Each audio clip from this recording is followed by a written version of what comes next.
ആരു വസിച്ചിടും, ആരു വസിച്ചിടും?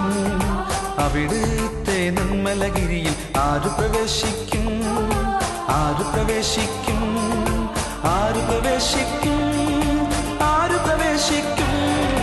കർത്താവിൻ കൂടാരത്തിൽ ആരു വസിച്ചിടും?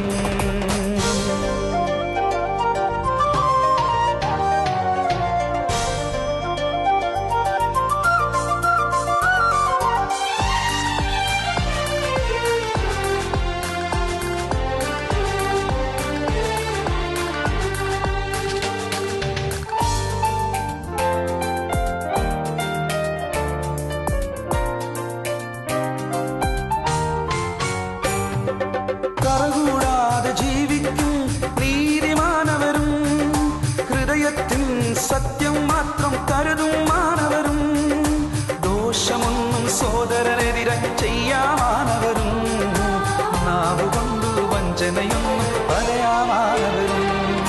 കർത്താവിൻ കൂടാരത്തിൽ ആരു വസിച്ചിടും?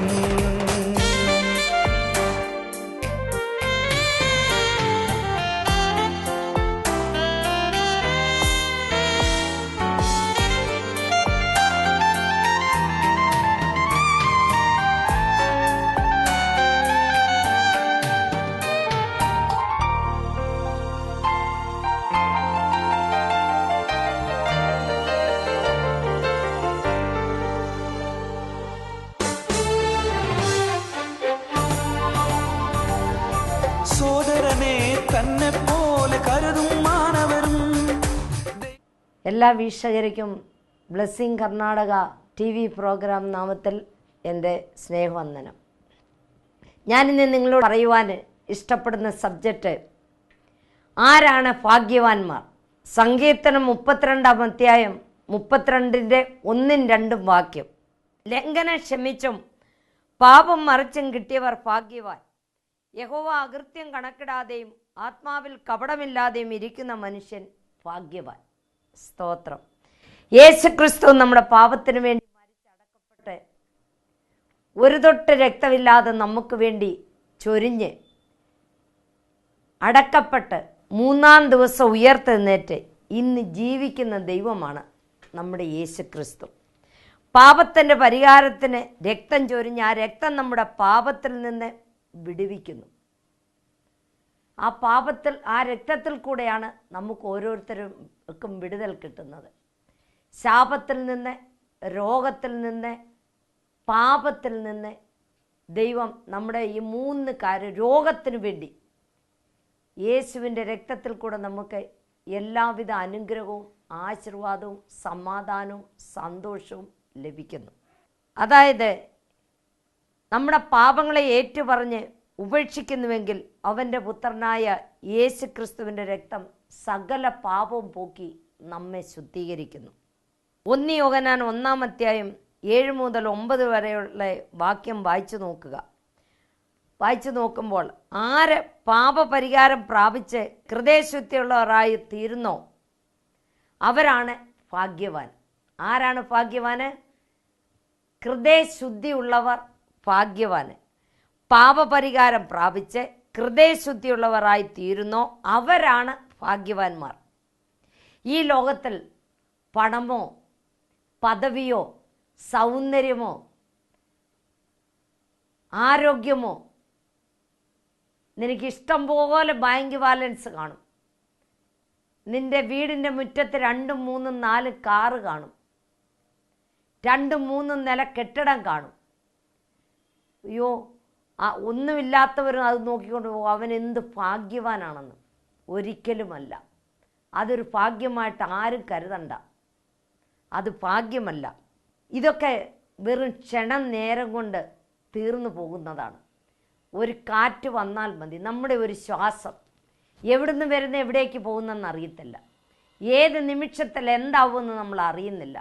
നമ്മുടെ ജീവിതത്തിൽ നമ്മൾ ഇരിക്കുന്ന അത്രയും കാലം യേശുവിൻ്റെ മുഖത്തേക്ക് നോക്കി ആ ക്രൂശിനടിയിലേക്ക് വന്ന് എൻ്റെ പാപത്തിന് വേണ്ടി, എൻ്റെ രോഗത്തിന് വേണ്ടി യേശു ക്രിസ്തു ക്രൂശിന്മേൽ മരിച്ചു.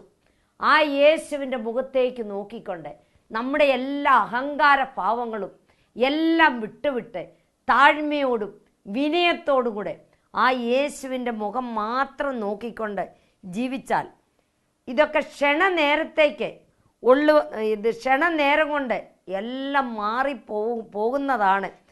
പാപത്തിൽ നിന്ന് വിടുതൽ പ്രാപിച്ച് നാം നിത്യജീവനെ ബാധ്യസ്ഥരായി തീർന്നാൽ നാം ഭാഗ്യവന്തരാണ്. നിത്യജീവനും ബാധ്യസ്ഥരാകണം. നമുക്കൊത്തിരി എന്തൊക്കെയോ ഉള്ളത് കൊണ്ടൊന്നും നമ്മൾ ഭാഗ്യവന്തരല്ല. ആ നിത്യജീവന് നമ്മൾ ബാധ്യസ്ഥരായി തീർന്നാൽ നാം ഭാഗ്യവന്തരാണ്. ഇരമ്യാവ് 17-ാം അധ്യായം 7-8 വാക്യത്തിലെ യഹോവയിൽ ആശ്രയിക്കുകയും യഹോവ തന്നെ ആശ്രയമായിരിക്കുകയും ചെയ്യുന്ന മനുഷ്യൻ ഭാഗ്യവാൻ. എങ്ങനെയുള്ളവനാണ് ഭാഗ്യവാന്? യഹോവയിൽ ആശ്രയിക്കുകയും യഹോവ തന്നെ ആശ്രയമായിരിക്കുകയും ചെയ്യുന്ന മനുഷ്യൻ ഭാഗ്യവാൻ. മനുഷ്യനിൽ ആശ്രയിക്കുന്നതിനേക്കാൾ ദൈവത്തിൽ ആശ്രയിക്കുന്നത് എത്രയോ നല്ലത്. നമ്മുടെ സ്വന്തക്കാരിലോ ബന്ധുക്കാരിലോ മക്കളിലോ മക്കൾ അപ്പനിലോ ഭാര്യ ഭർത്താവിലോ ഭർത്താവ് ഭാര്യയിലോ ആശ്രയിച്ചിട്ട് കാര്യമില്ല. അതെല്ലാം ക്ഷണം നേരത്തേക്ക് മാത്രം. നമ്മളുടെ ആവശ്യഭാരങ്ങൾ കർത്താവിൻ്റെ സന്നിധിയിൽ വെച്ച് നമ്മുടെ പാപങ്ങളെ ഏറ്റുപറഞ്ഞ് കണ്ണുനീരോടെ പ്രാർത്ഥിച്ചാൽ നമ്മുടെ എല്ലാ പ്രശ്നങ്ങൾക്കും സഹായിപ്പാൻ കഴിവുള്ള ദൈവമാണ് നമ്മുടെ യേശു ക്രിസ്തു. ഈ ബൈബിളിലെ മധ്യഭാഗത്ത്, അതായത് സങ്കീർത്തനം 118-ന്റെ 8-ാം വാക്യം, മനുഷ്യനിൽ ആശ്രയിക്കുന്നതിനേക്കാൾ യഹോവയിൽ ആശ്രയിക്കുന്നത് നല്ലത്. Praise the Lord, hallelujah. നമ്മൾ മനുഷ്യനിൽ ഒരിക്കലും ആശ്രയം വയ്ക്കരുത്. നമ്മുടെ ഏത് പ്രശ്നങ്ങൾക്കും പരിഹാരകൻ നമ്മുടെ യേശുവാണ്, നമ്മുടെ ദൈവമാണ്. നമ്മുടെ ആവശ്യഭാരങ്ങൾ എന്തുണ്ടെങ്കിലും, നിനക്ക് എന്ത് രോഗം വന്നാലും, നിനക്ക് എന്ത് കഷ്ടം വന്നാലും, നിൻ്റെ എന്ത് പ്രശ്നമായിരുന്നാലും ആ യേശുവിൻ്റെ സന്നിധിയിൽ വന്ന് നീ മുട്ടന്മേൽ നിന്നുകൊണ്ട് 2 കൈകളും മേളിലേക്ക് ഉയർത്തി നീ കണ്ണുനീരോടെ ഒന്ന് പ്രാർത്ഥിച്ചു നോക്കിക്കേ. പ്രാർത്ഥന നമ്മുടെ ശ്വാസമായിരിക്കണം. ബൈബിള് നമ്മുടെ ആഹാരമായിരിക്കണം. ഈ ബൈബിള് നമ്മുടെ ആഹാരമായിട്ട് നമ്മൾ കണ്ണുനീരോടുകൂടെ പ്രാർത്ഥിച്ച് ആ വചനം ധ്യാനിക്കുകയും ചെയ്താൽ അതിലും വലിയൊരു സന്തോഷവും അതിലും വലിയൊരു ഭാഗ്യം ഈ ലോകത്തിലൊന്നുമില്ല. യഹോവയിൽ ആശ്രയിക്കുന്നവർ എങ്ങനെയുള്ളവരാണെന്നറിയാവോ? ആറ്റരികത്ത് നിൽക്കുന്ന ഒരു വൃക്ഷം എങ്ങനെയിരിക്കും? അത് നല്ല പച്ചല പിടിച്ച് നല്ല പൂവും കായും വിട്ട് നല്ല വൃക്ഷമായിട്ട് നിൽക്കും. അതുപോലെയാണ് ദൈവത്തിൽ ആശ്രയിക്കുന്ന നമ്മുടെ ഓരോരുത്തരുടെയും സ്ഥിതി. ആ പരിശുദ്ധാത്മാവിൻ്റെ നീരൊഴുക്ക് നമ്മുടെ മേൽ ഒഴുകി വരുമ്പോൾ നമ്മൾ ആ ആറ്റരികത്ത് നിൽക്കുന്ന ഒരു വൃക്ഷം പോലെയാണ്. നിങ്ങളുടെ ജീവിതത്തിൽ നിങ്ങൾ ഒന്ന് അനുഭവിച്ച് നോക്കണം. ആ പരിശുദ്ധാത്മാവിൻ്റെ ഒഴുക്ക് നിങ്ങളുടെ മേൽ ഒഴുകുമ്പോൾ എന്ത് സന്തോഷമാണ് നിങ്ങളുടെ ജീവിതത്തിൽ അനുഭവിച്ച് നോക്കുക. അപ്പോൾ നിങ്ങൾക്കറിയാം, നമ്മുടെ കഷ്ടങ്ങളിലും നമ്മുടെ പ്രയാസങ്ങളിലും രോഗങ്ങളിലും ദുഃഖങ്ങളിലും തളർന്നു പോകാതെ അവരുടെ ഹൃദയം ദൈവത്തിൽ ആശ്രയിച്ച് ഉറച്ചിരിക്കും. ആ പരിശുദ്ധാത്മാവിൻ്റെ സന്തോഷത്താൽ നിറയപ്പെട്ട് കഴിയുന്ന ഒരു വ്യക്തി, അതിലും വലിയൊരു സന്തോഷവും അതിലും വലിയൊരു ഭാഗ്യവും ലോകത്തിലില്ല. ആ ചന്ദ്രമേശക അഭേന്ദ്രോഗ് ഭയങ്കര തീയുടെ അകത്തേക്ക് കയ്യും കാലും കെട്ടി അവരെ എടുത്തിട്ടു. അവരെ എടുത്തിടുന്നതിന് മുമ്പായിട്ട് അവരെന്തുവാ പറഞ്ഞത്? ഞങ്ങൾ മരിക്കുന്നെങ്കിൽ മരിക്കട്ടെ, ജീവിക്കുന്നെങ്കിൽ ജീവിക്കട്ടെ, എന്നാലും ഞാൻ നിങ്ങളുടെ ബിംബത്തിന് മുമ്പിൽ നമസ്കാരം ചെയ്യത്തില്ല. ആ പരിശുദ്ധാത്മാവിൻ്റെ ശക്തിയാൽ അവരെ ആ തീക്കകത്തോട്ട് എടുത്തിട്ടപ്പോൾ അവരുടെ കൈയും കാലും എല്ലാം അഴിഞ്ഞ് അവർ വെള്ളത്തിൽ കൂടെ നീന്തി തുടിക്കുന്ന പോലാണ് തീക്കകത്തൂടെ നടന്നത്. വെള്ളത്തിൽ കൂടെ നീന്തി തുടിക്കുന്ന പോലെ. എന്തോ ഒരു സന്തോഷം. ദൈവം ആ സമയത്ത് ഇറങ്ങി വന്നു. 3 പേരെ ഇട്ടു. രാജാവ് സിംഹാസനത്തിൽ ഇരുന്നു കൊണ്ട് നോക്കുമ്പോൾ 4 പേരെ കാണുന്നു. നമ്മുടെ ദൈവം എത്ര വലിയവനാണ്. നമ്മുടെ സങ്കടത്തിലും നമ്മുടെ ദുഃഖത്തിലും നമ്മുടെ കണ്ണുനീരിലും ഇറങ്ങി വന്ന് പ്രവർത്തിക്കുന്ന ദൈവമാണ് നമ്മുടെ ദൈവം. മനുഷ്യനിൽ ആശ്രയേക്കാൾ എൻ്റെ യഹോവയിൽ ആശ്രയിക്കുന്നത് എത്രയോ നല്ലത്, എത്രയോ നല്ലത്. അതിലും വലിയൊരു ഭാഗ്യം വേറെ ഒന്നുമില്ല. ഇന്ന് തന്നെ നിങ്ങളൊന്ന് ആശ്രയിച്ച് നോക്ക്. ആശ്രയിച്ചിട്ടില്ലാത്തവർ ആ ദൈവത്തിലൊന്ന് ആശ്രയിച്ച് നോക്ക്. നിങ്ങളുടെ ഹൃദയം ദൈവത്തിന് വേണ്ടി ഒന്ന് തുറന്നു കൊടുക്കുക. ദൈവമേ, നിന്റെ തിരുവചനത്തിലെ അത്ഭുതങ്ങളെ കാണേണ്ടതിന് എൻ്റെ കണ്ണുകളെ തുറക്കണമേ, എൻ്റെ ഹൃദയത്തെ തുറക്കണമേ. നിങ്ങൾ ദൈവത്തോടൊന്ന് പ്രാർത്ഥിച്ച് നോക്കിക്കേ. ദൈവം നിങ്ങളെ എല്ലാ വിധത്തിലും അനുഗ്രഹിക്കും. യഹോവയുടെ ന്യായപ്രമാണത്തിൽ സന്തോഷിച്ച് അവൻ്റെ ന്യായപ്രമാണത്തെ രാപ്പകൽ ധ്യാനിക്കുന്നവൻ ഭാഗ്യവാൻ. Praise the Lord, hallelujah. ആരാണ് ഭാഗ്യവന്തര്? 2-3 കാറുള്ളവരോ, വലിയ 2-3 നില കെട്ടിടമുള്ളവരോ, ബാങ്ക് ബാലൻസ് ഉള്ളവരോ, വലിയ ജോലിയുള്ളവരോ അല്ല ഭാഗ്യവന്തര്. ആരാണ്? യഹോവയുടെ ന്യായപ്രമാണത്തിൽ സന്തോഷിച്ച് അവൻ്റെ ന്യായപ്രമാണത്തെ രാപ്പകൽ ധ്യാനിക്കുന്ന മനുഷ്യൻ ഭാഗ്യവാൻ. ആരാണ് ഭാഗ്യവാന്? ഇത് പകലും രാത്രിയും നമ്മൾ ധ്യാനിക്കണം, വായിക്കണം, ധ്യാനിക്കണം. അതായത് വെളിപ്പാട് പുസ്തകം 1-ാം അധ്യായം 3-ാം വാക്യത്തിൽ പറയുന്നു, ഈ പ്രവചനത്തിൻ്റെ വാക്കുകളെ വായിച്ചു കേൾപ്പിക്കുന്നവനും കേൾക്കുന്നവനും അതിൽ എഴുതിയിരിക്കുന്നത് പ്രമാണിക്കുന്നവനും ഭാഗ്യവാൻ. ആരാണ്? ഈ വചനം വായിക്കുന്നവർ, കേൾക്കുന്നവർ, അതനുസരിച്ച് ജീവിക്കുന്നവർ. ആരാണ്? ഭാഗ്യവന്തർ. വായിക്കാൻ അറിയത്തില്ലെങ്കിൽ, അമ്മച്ചി നിങ്ങൾക്ക് വായിക്കാൻ അറിയത്തില്ലെങ്കിൽ നിങ്ങളുടെ കൊച്ചുമക്കളോട് പറയുക, കൊച്ചുമോനോട് പറയുക, മോനെ എനിക്ക് ഈ ഭാഗം ഒന്ന് വായിച്ചതാ. വായിക്കുന്നവർ, കേൾക്കുന്നവർ, അതിനനുസരിച്ച് ജീവിക്കുന്നവർ ഭാഗ്യവന്തരാണ്. ആരാണ് ഭാഗ്യവന്തര്? ഈ വചനം വായിക്കുന്നവരെ, കേൾക്കുന്നവരെ, അതിനനുസരിച്ച് ജീവിക്കുന്നവരെ ഭാഗ്യവന്തര്. നിങ്ങൾ ഈ ഭാഗ്യവന്തരിൽ ഒരുത്തരാണോ? നിങ്ങളെ തന്നെ ഒന്ന് ശോധന ചെയ്ത് നോക്കിക്കേ. നമ്മൾ കാദംബരി വായിക്കുന്ന പോലെ, കഥ വായിക്കുന്ന പോലെ ചുമ്മാ ഒന്ന് വായിച്ചേച്ച് എഴുന്നേറ്റ് പോയാൽ നമുക്കൊന്നും മനസ്സിലാകത്തില്ല. ആ പരിശുദ്ധാത്മാവിൻ്റെ ശക്തിയോടെ നമ്മളിരുന്ന് വചനം വായിച്ച് സ്വല്പം സമയം അതൊന്ന് ധ്യാനിക്കണം. ഇരുന്ന് ധ്യാനിക്കുമ്പോൾ അതിനനുസരിച്ച് ജീവിക്കണം. ദുഷ്ടന്മാരുടെ ആലോചന പ്രകാരം നടക്കാതെയും പാപികളുടെ വഴിയിൽ നിൽക്കാതെയും പരിഹാസികളുടെ ഇരിപ്പിടത്തിൽ ഇരിക്കാതെയും. നിങ്ങൾ പരിഹാസികളുടെ ഇരിപ്പിടത്തിൽ ഇരിക്കരുത്, പാപികളുടെ വഴിയിൽ നിൽക്കരുത്. അങ്ങനെ നമ്മൾ തിരുവചനം പകലും രാത്രിയും വായിക്കുകയും ധ്യാനിക്കുകയും ചെയ്യണം. അങ്ങനെയുള്ളവർ ഭാഗ്യവാന്മാരാണ്. അതായത് മത്തായി 16-ാം അധ്യായം 16-17 വാക്യം, സീമോൻ പത്രോസ്, നീ ജീവനുള്ള ദൈവത്തിൻ്റെ പുത്രനായ ക്രിസ്തുവെന്ന് ഉത്തരം പറഞ്ഞു. യേശു അവനോട്, ബെറയോന ശീമോനെ, നീ ഭാഗ്യവാൻ.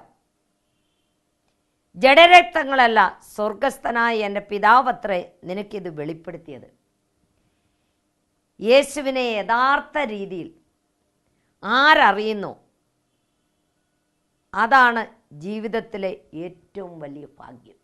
നമ്മുടെ ബുദ്ധി കൊണ്ടോ കഴിവുകൊണ്ടോ അല്ല, ദൈവമാണ് ഈ സത്യം നമുക്ക് വെളിപ്പെടുത്തി തന്നത്. എത്രയോ ജ്ഞാനികളും ബുദ്ധിമാന്മാർക്കും ഈ സത്യം മറവായി കിടക്കുന്നു. അവർക്ക് അത് ഗ്രഹിപ്പാൻ കഴിയുന്നില്ല. ഏത് ഗ്രഹിപ്പാൻ കഴിയുന്നില്ല? ജ്ഞാനികൾക്കും ബുദ്ധിമാന്മാർക്കും ഈ സത്യം മറവായിരിക്കുക. ഏത് സത്യം? യേശു സത്യ ദൈവമാണ്. യേശു ജീവിക്കുന്ന ദൈവമാണ്. ജീവിക്കുന്ന നമുക്ക് ആര് വേണം? ജീവിക്കുന്ന ദൈവം വേണം.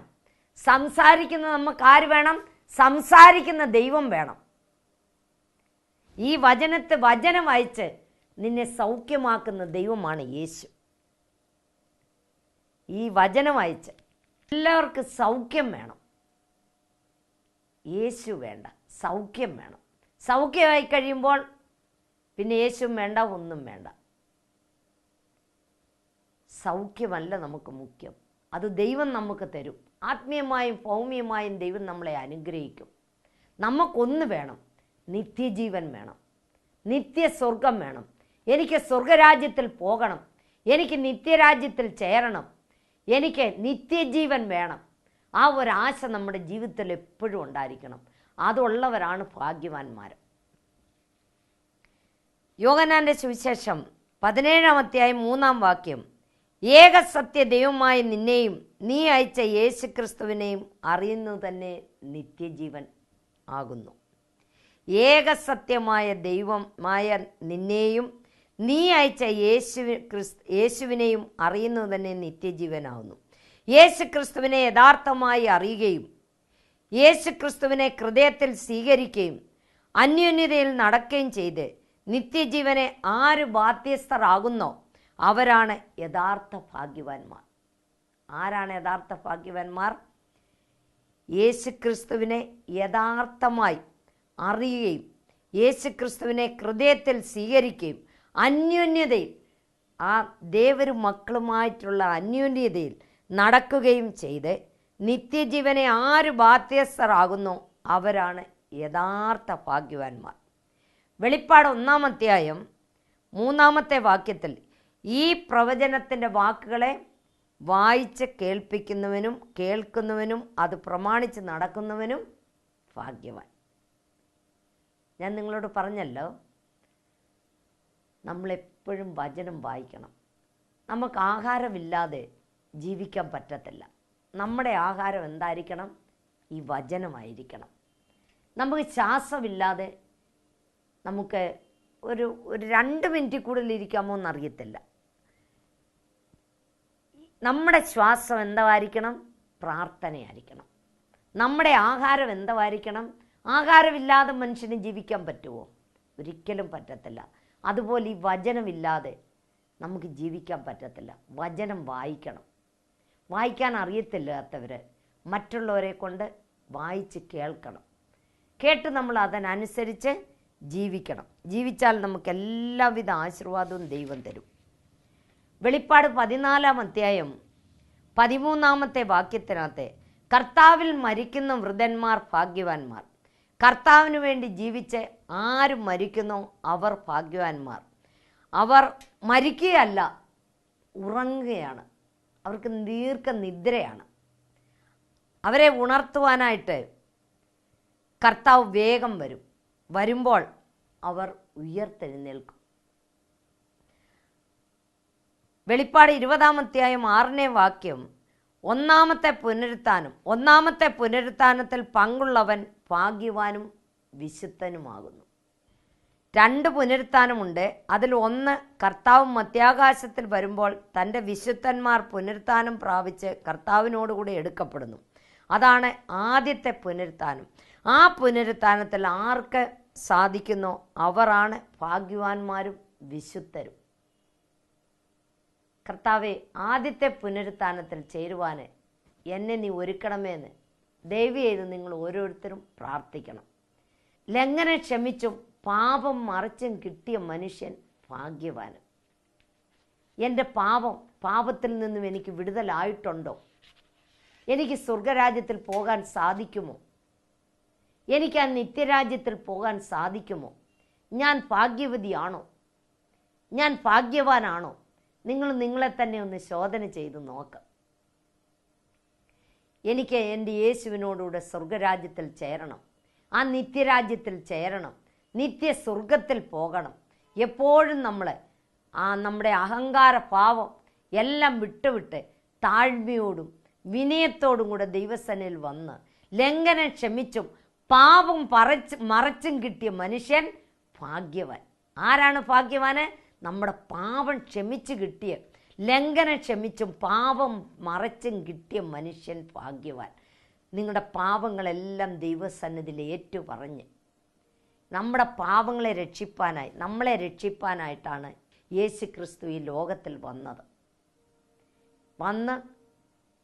33.5 വർഷം ജീവിച്ച് നമുക്ക് വേണ്ടി, നമ്മുടെ കൈകൊണ്ട് ചെയ്ത പാപത്തിനു വേണ്ടി അവൻ കയ്യേൽ ആണികൾ അടിക്കപ്പെട്ട്, കാലുകൊണ്ട് ചെയ്ത പാപത്തിനു വേണ്ടി കാലിൽ ആണികൾ അടിക്കപ്പെട്ട്, നമ്മൾ ഓരോരോ കെട്ട യോജനകൾ ചിന്തകൾ ചിന്തിക്കുന്നതിന് വേണ്ടി മുള്ളിൻ കിരീടതല്ലി അടിച്ച്, നമ്മുടെ പാപത്തിനു വേണ്ടി, ശാപത്തിനു വേണ്ടി, രോഗത്തിനു വേണ്ടി യേശു ക്രിസ്തു മരിച്ചടക്കപ്പെട്ട് അവൻ്റെ ഒരു തൊട്ട് രക്തമില്ലാതെ നമുക്ക് വേണ്ടി ഒഴുക്കി മരിച്ച് അടക്കപ്പെട്ട് 3-ാം ദിവസം ഉയർത്തെഴുന്നേറ്റ് ഇന്ന് ജീവിക്കുന്ന ദൈവമാണ് നമ്മുടെ യേശു. ജീവിക്കുന്ന ദൈവം. ആ ജീവിക്കുന്ന ദൈവത്തിൽ നിങ്ങൾ ആശ്രയിച്ച്, ആ ജീവിക്കുന്ന ദൈവത്തിനെ എനിക്ക് വേണം, ആ യേശുവിന് വേണ്ടി ഞാൻ ജീവിക്കും, മരിക്കുന്നെങ്കിൽ ഞാൻ എൻ്റെ യേശുവിന് വേണ്ടി മരിക്കും തീരുമാനമെടുത്താൽ നമ്മൾ ഓരോരുത്തരും ഭാഗ്യവന്തരാണ്. ആ ഭാഗ്യവന്തരുടെ കൂട്ടത്തിൽ എന്നെയും നീ എടുക്കപ്പെടണമേ കർത്താവേ. എനിക്കതിന് യോഗ്യതയുണ്ടോ, എനിക്കതിന് യോഗ്യതയില്ലയോ, ഉണ്ടോ ഇല്ലയോ എന്ന് നമ്മളെ തന്നെ ഒന്ന് ശോധന ചെയ്ത് നോക്കി നമ്മുടെ പാപങ്ങളെ ഏറ്റുപറഞ്ഞ് കർത്താവിൻ്റെ സന്നിധിയിൽ നമ്മളെ തന്നെ ഒന്ന് ഏൽപ്പിച്ചു കൊടുത്താട്ട്. ദൈവം നിങ്ങളെ, ഈ വാക്യങ്ങളാൽ ദൈവം നിങ്ങളെ അനുഗ്രഹിക്കട്ടെ. സമയക്കുറവിനാൽ ഞാൻ നിർത്തുന്നു. ഞാൻ നിങ്ങൾക്ക് വേണ്ടി പ്രാർത്ഥിക്കാൻ പോവുകയാണ്. നിൻ്റെ ശരീരം, ആത്മ, പ്രാണ ദൈവത്തിന് സമർപ്പിച്ച്, ദൈവമേ ഞാൻ ഒന്നുമില്ല, ഞാൻ നിൻ്റെ സന്നിധിയിൽ വന്നിരിക്കുന്നു, നീ എന്നെ അനുഗ്രഹിക്കണമേ, എൻ്റെ ഹൃദയത്തിലേക്ക് നീ കടന്നു വരണമേ എന്ന് നീ പ്രാർത്ഥിച്ചാൽ ദൈവം നിന്നെ അനുഗ്രഹിക്കും. അതിലും വലിയൊരു ഭാഗ്യം ഈ ലോകത്തിൽ ഒന്നുമില്ല. ദൈവം നിന്നെ അനുഗ്രഹിക്കാനായിട്ട്, അയ്യോ ഞാൻ ഇത്രയും പാപം ചെയ്തിരിക്കുന്നു, അയ്യോ ദൈവം എൻ്റെ അടുത്ത് വരുമോ? പാപികളെ തേടിയാണ് ദൈവം ഈ ലോകത്തിൽ വന്നിരിക്കുന്നത്. നീതിമാന്മാരെ ഉടുക്കി വന്നിട്ടില്ല, നീതിമാന്മാരെ തേടി വന്നിട്ടില്ല. ദൈവം പാപികളെ തേടിയാണ് ഈ ലോകത്തിൽ വന്നത്. നമ്മളെല്ലാം പുറംപറമ്പിൽ എറിയപ്പെട്ടവരാണ്. ആഴമുള്ള കുഴിയിലും കുഴഞ്ഞ ചേറ്റിലും കിടന്നവരെ വിളിച്ച് ദൈവം വേർതിരിച്ച് ദൈവത്തിൻ്റെ ഒരു മാനപാത്രമാക്കി ദൈവത്തിൻ്റെ ആ പാറമേൽ നമ്മളെ നിർത്തിയിരിക്കുകയാണ്. അങ്ങനെ നിർത്തിയിട്ടില്ലാത്തവർ, ഇരുട്ടത്തിരിക്കുന്നവർ ദയവ് ചെയ്ത് വെളിച്ചത്തിലേക്ക് വാ. അധ്വാനിക്കുന്നവരും ഭാരം ചുമക്കുന്നവരുമായുള്ളവരെ നിങ്ങൾ എൻ്റെ അടുക്കൽ വരുവീൻ, ഞാൻ നിങ്ങളെ ആശ്വസിപ്പിക്കാമെന്ന കർത്താവ് പറഞ്ഞിരിക്കുന്നത്. ദൈവം നിങ്ങളെ ആശ്വസിപ്പിക്കുന്ന കർത്താവ് ഇവിടെ വന്നിട്ടുണ്ട്. നിങ്ങൾ ആത്മാർത്ഥമായിട്ട് നിങ്ങളുടെ നെഞ്ചത്തേക്ക് കൈവച്ച് നിങ്ങൾ നിങ്ങളുടെ പാപങ്ങളെ ഏറ്റുപറഞ്ഞു. നിനക്ക് എന്ത് രോഗമുണ്ടെങ്കിലും, എന്ത് പ്രശ്നമുണ്ടെങ്കിലും, നിന്റെ പ്രശ്നങ്ങൾക്ക് പരിഹാരം തരുന്ന യേശു ഇവിടെ വന്നിട്ടുണ്ട്. ആ സ്വർഗം തന്നെ സിംഹാസനം, ഭൂമി തൻ്റെ പാദവുമായിരിക്കുന്ന യേശുവിൻ്റെ കരം നിന്റെ അടുത്തേക്ക് ഇതാ വരുന്നു, നിന്റെ അടുത്തേക്ക് വരുന്നു. സഹോദര, സഹോദരി, നീ നോവിനാൽ കഷ്ടപ്പെടുന്നുണ്ടായിരിക്കും.